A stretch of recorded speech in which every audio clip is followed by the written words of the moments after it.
Welcome to The Explainer. Today we're diving into a book that you've almost certainly heard of. It's a super simple story, almost like something you'd read to a kid, but it became an absolute giant in the business world. Of course, I'm talking about Who Moved My Cheese by Dr. Spencer Johnson. It's a short, powerful fable with a big message about how we handle one of life's greatest challenges, change. And when I say this thing is a giant, I am not kidding. This little book has sold almost 30 million copies all over the world. It's been translated into more than 37 languages. For decades, it's been a staple in boardrooms, in team meetings, you name it. It's a true global phenomenon. So what's the big deal, right? How does a tiny 96-page story about a couple of mice and some little people have such a massive impact? Well, that's exactly what we're going to unpack today. Let's get into it. So here's our roadmap. We'll kick things off with the story's main metaphor, then we'll meet the four characters. They're basically stand-ins for how we all react to change. We'll see what happens when their world gets turned upside down, look at the big lessons learned, and then, most importantly, we'll bring it all back to the real world and figure out what it means for you. Okay, first up, a story about change. See, the whole book hinges on one incredibly simple idea. Once you get this, everything else just clicks into place. All right, here it is. In the book, cheese is just a symbol for anything you want in life. It could be a good job, a promotion, money, a great relationship, you name it. And the maze? That's just the world you're looking for it in. Your company, your industry, your community. It's simple, I know, but trust me, it's a really powerful way to look at things. All right, let's meet the cast. The story follows four little characters running around this maze, all looking for their cheese. And as I describe them, I want you to think, which one of these sounds a little too familiar? Which one are you when things get shaken up? So you've got two pairs here, and they represent two totally different ways of thinking. First, you have the mice, Sniff and Scurry. They work on pure instinct. Sniff is the one who, well, sniffs out change early. Scurry just goes. He scurries into action right away. Then you have the little people, Him and Hall. They're more like us, driven by complex emotions.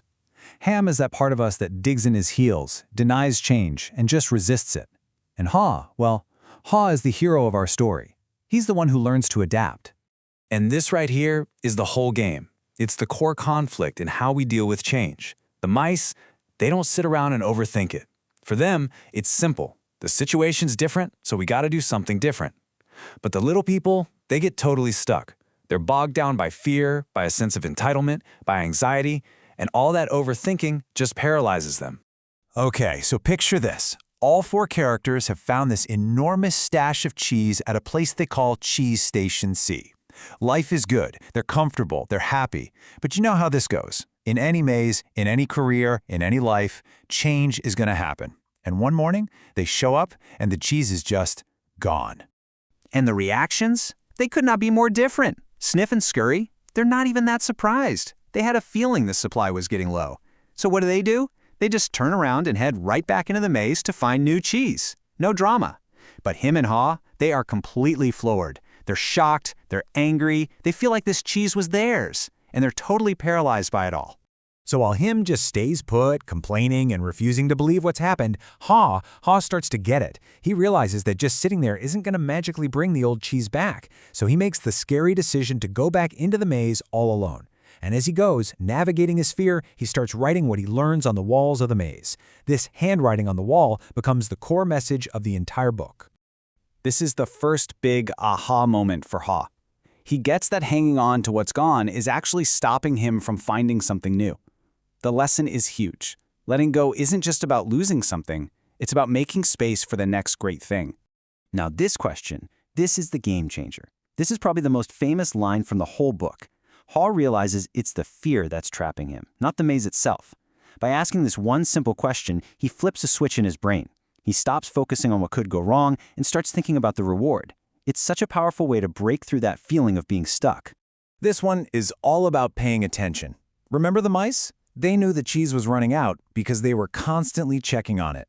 Haw realizes, man, if I had just been a little more aware, if I had smelled the cheese, I wouldn't have been so blindsided. The message here is crystal clear. Keep your eyes open. Pay attention to the little signs so you can see change coming before it becomes a full-blown crisis. And finally, we get to this simple, powerful truth. Even though Haw was terrified, and even though he had no idea if he was going in the right direction, Just the act of moving was better than staying still. Taking that first step, any step, is how you find new opportunities. Action, even if it's not perfect, beats inaction every single time. So that's the story. But what does a fable about mice and cheese have to do with us, in the real world? Well, everything. Let's talk about how to actually apply these ideas when your own cheese gets moved. One of the best summaries of the book's core warning is something people call Abby's rule. Now, it's not a direct quote from the book, but it nails the ultimate stakes perfectly. In a world that's always changing, if you don't adapt, you risk becoming irrelevant. You risk becoming extinct. So how do we actually do this? Let's make it super practical. It's a 3-step process. First, smell the cheese often. In business, that means don't wait for the quarterly review. Look at the daily signs. How's morale? What are customers saying? Second, visualize new cheese. Just like Hi, imagine finding new, delicious cheese. You can visualize what success looks like on the other side of this change. It's a great way to motivate yourself past the fear. And third, ask the question. Seriously, ask yourself, what would I do if I wasn't afraid? Whatever that answer is, that's probably what you need to do next. And that really brings us to the core purpose of this whole book. It's not just a cute story. It's really a tool, a way of thinking designed to change our entire relationship with the one thing in life that's guaranteed: change itself. So, let's break it down one last time. What is this book? It's a story about what to do when the things we count on disappear. How does it work? It shows us that what we believe on the inside completely controls what we do on the outside. If you think change is a threat, you'll hide like him. If you see it as an opportunity, you'll explore like Ha. And why does this matter so much? Because the world is never, ever going to stop changing. And being flexible isn't just about survival anymore. It's the only way to really succeed. At the end of the day, the book's biggest lesson is that pointing fingers and blaming someone for moving your cheese is a total waste of energy. It's not about what you lost. It's all about what you stand to gain. So the real question, the one the book leaves you with, isn't about the past at all.